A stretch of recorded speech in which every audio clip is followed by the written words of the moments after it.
Hey, wake up. Yeah. Got my man Dave, got my man Dan. You know what time it is, and this is 2-6. Yeah.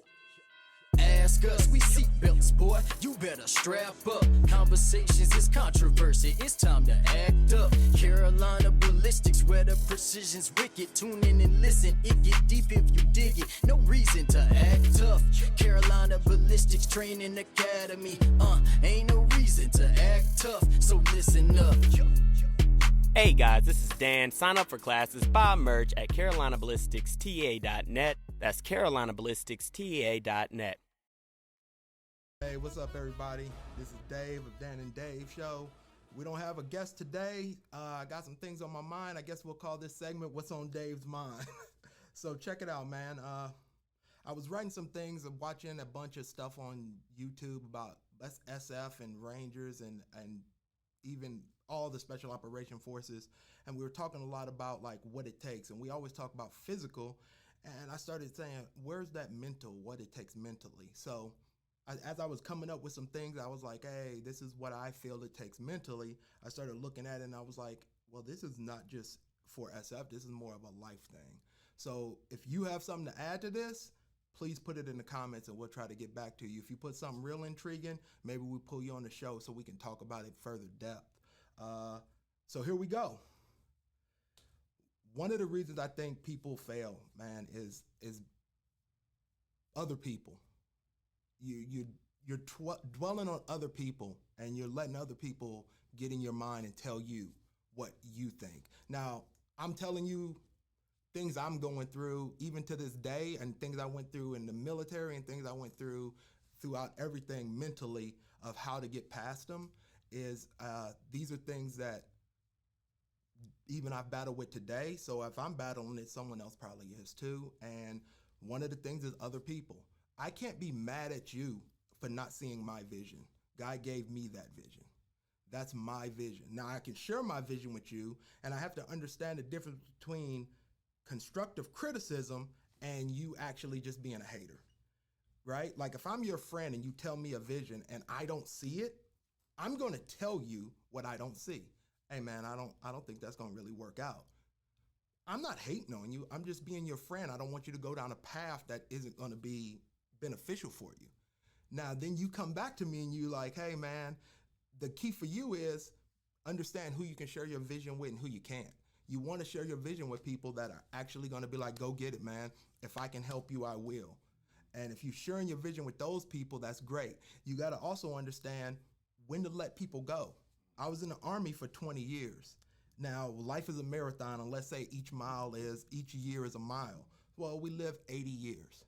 So I got 80 miles to do. Well, guess what? I was in the Army for 20 years, and some guys I knew for 15 to 20 years. And after the Army, we kind of have fallen off. Well, they were part of that part of my marathon. Now I have a different part of the marathon I'm going. That don't mean we ain't friends. That just means my marathon took me left and their marathon took them right. And we still are cool, but guess what? We diverged. Our life went in different paths. And that doesn't mean he's a hater. That doesn't mean anything negative. That just means your lives went in different directions. But you also got people that are in your life that are hating or just there to use you. And you got to make sure you be able to identify those guys as well. So I think other people is one thing. The next big thing that probably hurts us is self-doubt. Looking at other people's lives and trying to be like, why can't I have what he has? Why can't I be what he is? Well, that ain't what God's plan is for you. Maybe God has you going this direction and you're still in there, but God gave you a vision for a reason. Things have happened to me in my life where God didn't give it to me when I wanted it. I still received a blessing, and I'll say a blessing of my family, right? I knew I always wanted to be a father and raise my own kids. Well, God blessed me with a woman I can deal with for 18 years.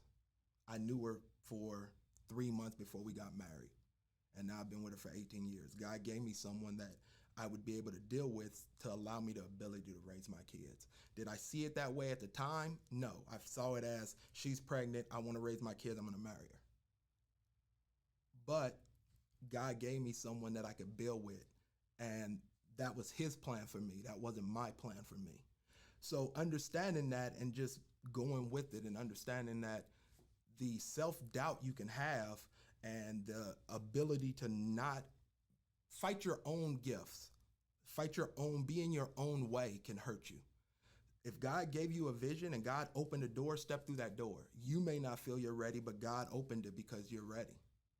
And if you fight that, it's going to hurt. It's just like a parent. I always say God is a father, and I'm a father, so I kind of get this, is if you do the wrong thing, I still have to punish you.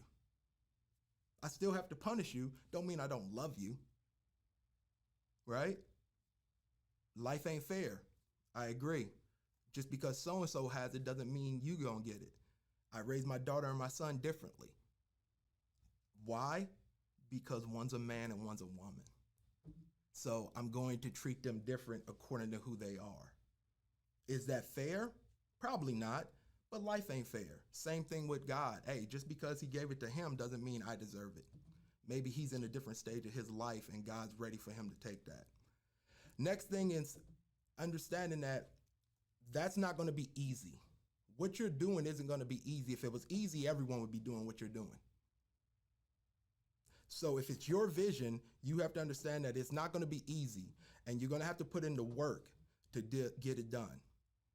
Also, putting in the work is going to be kind of scary. Fear. You're going to have fear because guess what? You're going to have to bet on yourself. You're going to have to it's a horse race. And guess what? You have so much money and so much time and so much everything, and you're going to have to invest that in yourself. So if you invest that in yourself, guess what? That's fearful. You have some fear about that, and it isn't easy. So you got to overcome that fear and understand that this is my vision and I'm going to chase it. But if you don't and you hold back, then when it fails, you know you didn't give 100%. So if you didn't give 100% and it failed, guess what? That's on you. You can't be mad about that. And then everyone that had doubts about you and everyone that was talking behind your back and saying things, they were right. You already learned to block them out and not let them determine your fate. Well, guess what? Now you got to block your own self-doubt out and not let that determine your fate as well. And if you can do that, then you can move to that next step, which is limiting your circle. Limiting that circle of friends. And the reason I say that is because the more people you put in the circle, the more mouths you have to feed, the more things they're going to have to do. The less people in that circle, the less you have to stress. The less stress, and that means, guess what? All of us can go for one goal. And don't get me wrong, they don't have to be going to your goal. My goal is this, your goal is that, but we're both striving for excellence so we can feed off each other. Be around people that you can feed off of.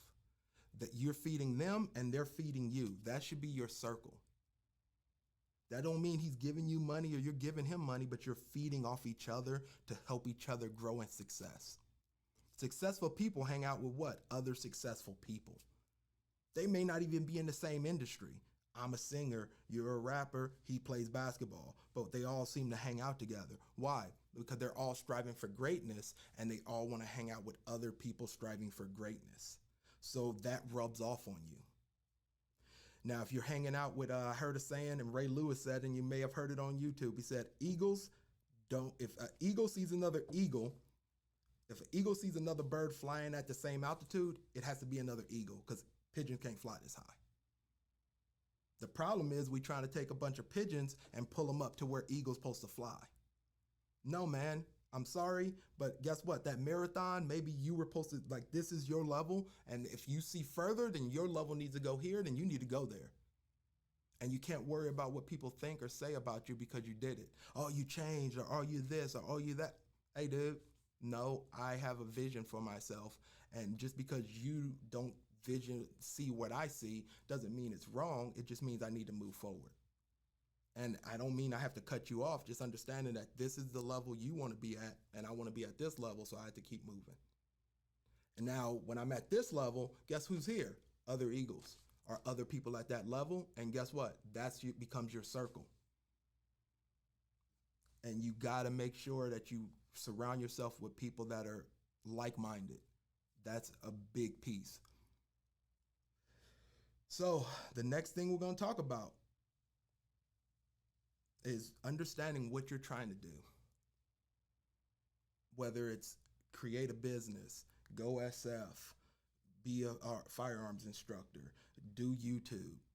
What are you trying to do, and defining that, and then defining what it is you want to accomplish with what you're trying to do. If you can define that, then it's easy to, now you have a goal set out. People set up business plans for short term, long term, and mid-term, right? Short, mid, and long.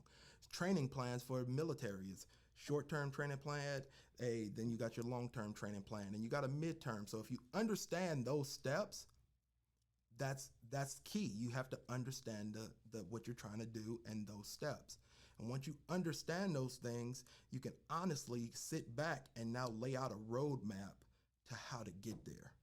And once you can lay out a roadmap to how to get there, then you have to fall in love with the process. You cannot worry about results. Results are going to happen. If I give everything I have, results will happen. You can't chase money. You have to chase the process. You have to chase your passion. And if you chase your passion, money will come. God gave you that for a reason. God gave you that vision to chase your passion for a reason. So now that you chase that passion and you're going in God's way, the way God wants you to go, well, guess what? God's going to make sure the money comes. Don't waste time. I can make money. I can get money back. I can get almost anything in life back. I cannot get my time back. So I can't waste it. So surrounding yourself with a circle that's like-minded allows you not to waste your time. Just eliminating the people that don't have your vision allows you not to waste time trying to get them to see your vision. Understanding where you're going and how you're going to get there eliminates time. You can keep time to yourself because guess what? Now you have all these steps that you're setting a path for that you can actually go and get and go and make things happen and actually put things together to grow whatever it is you're trying to grow. And that's what I noticed. That's what I was like, hey man, you can't worry about that. Going through SF. And I said, these are things for life because the contrast I think is pretty there. When I was going through to become an SF guy, I'll be totally honest, wasn't a ton of black people. But did I care? No. Why do I care about that? That would be a waste of my time to worry about that. All I can do is give everything I have. And there you go. If you always give everything you have, you can't be upset if you don't be upset if it doesn't work out. But if you hold back just because, man, I need to see more people like me out here. Well, you didn't make it because there wasn't a lot of people like you. That's a shitty reason. Like the reason can be, hey, it could be a lot of other reasons, but it can't be because you held back because you didn't see more of you. I hope that helps someone, man. I hope someone gets something out of this. That's what was on my mind. That's what God put on my heart to say. If you feel something else could be holding people back and something else they have to overcome mentally within themselves, because most of this is self. Other people don't have enough control over you to actually affect you. Good saying I heard is this: do you have a problem with me? If you do, text me. And if you don't have my number, then you don't know me well enough to have a problem. So if someone's saying something negative to you and you're not friends with them, why do you care what they think? Don't waste your time thinking about what other people think. The problem is you let other people dictate what's in your brain, right? And God gave you that vision. So chase it with everything you got. Bet on yourself, man. This is Dave. I'm out.